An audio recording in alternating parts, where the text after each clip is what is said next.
Nothing wipes out returns faster than your first legal battle.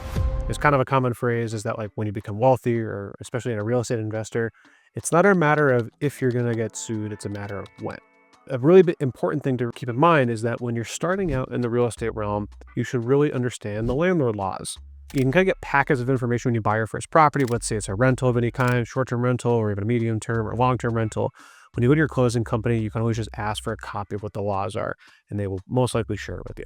Now, the reality is I've seen a lot of really good investors make some honestly really expensive, stupid mistakes because they did something kind of menial for like $1,000 security deposit. You got to make sure that you're compliant with every state. And this is going to focus on New Hampshire's compliance within the landlord laws. Now, I'm going to tell you right now, I'm not a lawyer. This is not, legal advice of any sort, but I'm going to give you some high-level bulleted points about kind of things to be aware of here.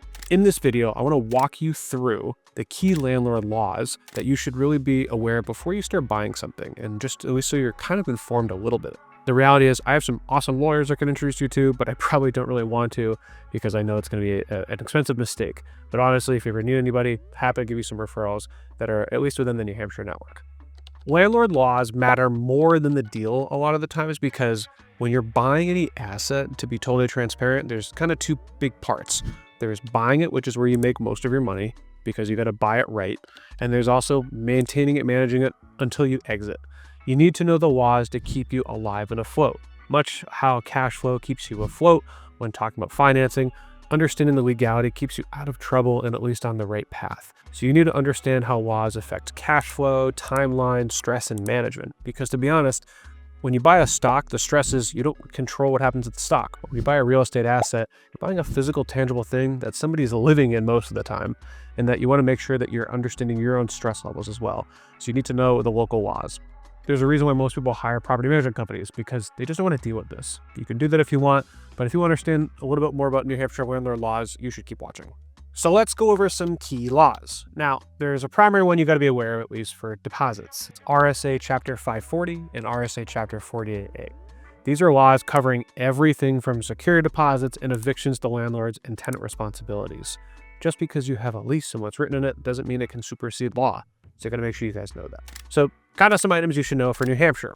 In terms of security deposits, this is a segment of cash that someone uses to kind of hold accountability for their property. So if I have a security deposit, if somebody trashes my place, I might have the right to keep it within reason. So the first thing you got to know is what's the maximum allowable amount of a security deposit you can keep. It can't be greater than 1 month's rent or $100, whichever is larger. So essentially, if you rent a place for $2,000, you cannot have a $2,100 security deposit. You can have a $2,000 security deposit. It has to match the rent. Or you could choose to do $1,000 if you rent for $2,000. It's your call.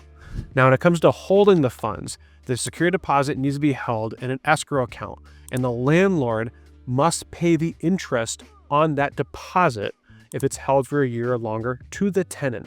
It's very important that you do that. Now, in terms of returning a security deposit, the landlord has to return the deposit within 30 days of the tenant vacating if you're giving it back. That's if you're giving it back. Key. If there's any deductions or anything like that, the landlord must provide a written itemized list of damage. You should get an invoice and have it quoted out and show why it's being taken away.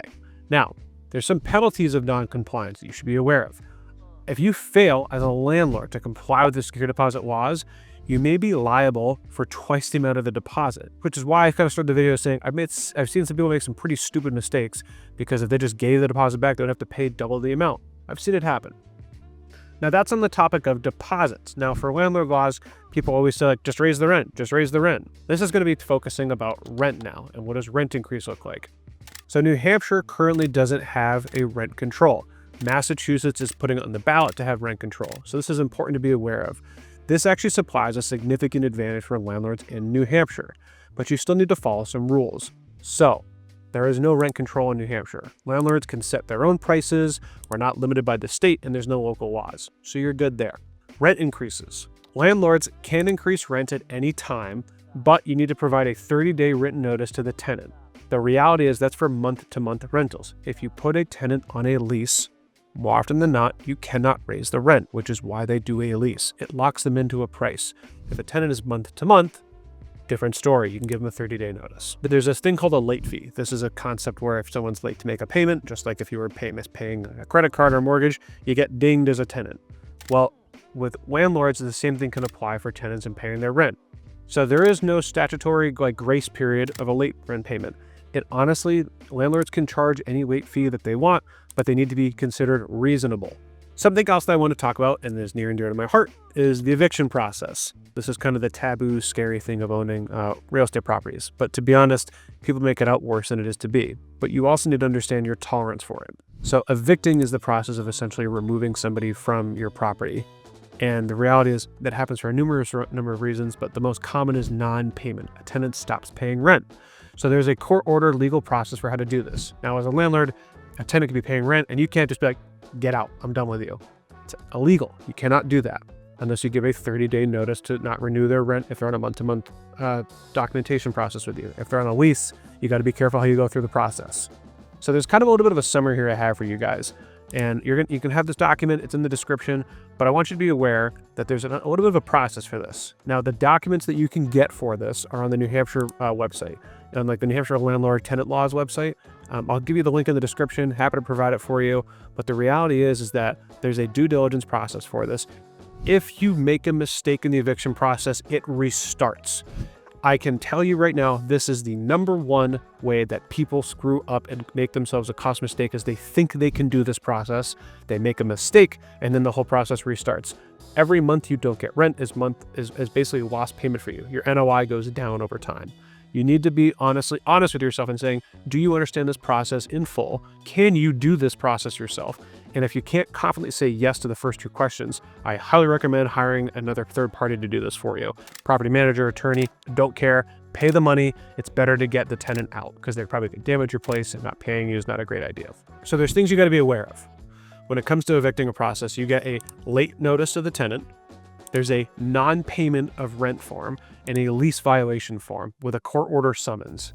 You need to have all of your documentation in place. You need to present it to a judge, but there are certain forms that you should be aware of. Again, I'll have the link in the description. You can go on the New Hampshire page and you can pull those documents, or highly recommend consulting with somebody.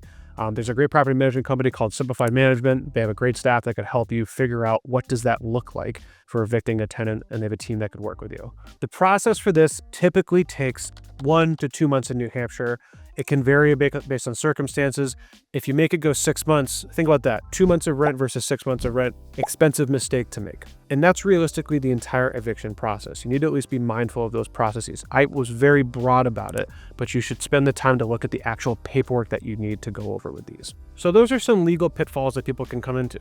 Now, you also have to be aware of things that could probably benefit you. Now, there's certain laws that get passed for zoning matrices and flexibility, affordable housing, and like of the ADUs. Some of the recent laws that have passed in New Hampshire about every single family in the state can get an ADU built on it with no red tape, so long as it meets zoning requirements. There's even laws about sprinkler systems, increasing the unit count from 2 to 3 or 3 to 4 without putting sprinklers in. You should stay up to date on your real estate related laws. I would talk to your local attorney. I would talk to your title company. There are certain laws in place to make your life a little bit easier as a landlord. But in terms of the legality, it's really important you follow the eviction process and escrow deposits. Those are really the most common ones that I see that people kind of like have an issue with, and they're pretty costly most of the time. So if I were you, I would be mindful of those laws kind of going forward in the future. Now, besides those 2, there's honestly 6 really common laws that I see people mess up on, and just mishandlings, to be honest. Number 1 is using generic lease forms. Things aren't specified. There's nothing standard in New Hampshire. We have some, but I recommend getting a drafted lease from a licensed attorney or title company, just to make sure you're protected there. I would also make sure that you have the right tenant screening. So most landlords would be like, oh, they're a warm body, they can pay, I don't care. Worst mistake you can make as a landlord, in my opinion. Putting someone in there that doesn't really care and or is destructive and or can't pay is going to cost you at least 3 times as much as if you just had the place vacant for 1 more month than to have somebody in there. Third mistake that I see the most often is mishandling security deposits. As I've mentioned, deposits have their own course and strict rules you have to follow. It's important that you know the local laws there. I would also say you need to be very mindful of, like, if somebody has a rent repair request, that can go against you as a landlord. If somebody's notified you the heat's not working, you need to fix it. You have a certain timeliness that you need to fix it with. Typically it's 14 days, especially in the state of New Hampshire. Be mindful of that. And probably the last one is just like tenant policy of privacy. You need to get 24 hours notice to get into a tenant's apartment. very common, very standard across many states. But you need to give them reasonable notice before you enter. Most people do 24 hours. And those are probably the most common things that I see. Typically it's out-of-state investors that make the mistake, to be totally transparent. Less so I'm out of state from Massachusetts, more so like farther away. But you need to be aware of all those certain landlord laws to at least be mindful of. Now, I've gone through quite a bit of legal discussion and talk. I'm going to give a disclaimer again. I'm not a lawyer. I recommend hiring a professional. These are things that I have seen full time. These are things that, thankfully I haven't experienced all of these things, but I've helped others walk them through these processes. I hope you guys like this video, and especially talking about the legal side, things that people kind of miss. And I'm happy to have these videos in any other state. Feel free to drop a comment if you have a certain state you want me to kind of go through. As always, like, share, subscribe, helps us kind of get this channel grown out. I can kind of reach more people, see if there's content that everybody's looking for. And as always, my name is Andrew Bosco. I'm the CEO of the Candor Investment Group, and I'm excited to keep bringing you this content. Thank you so much.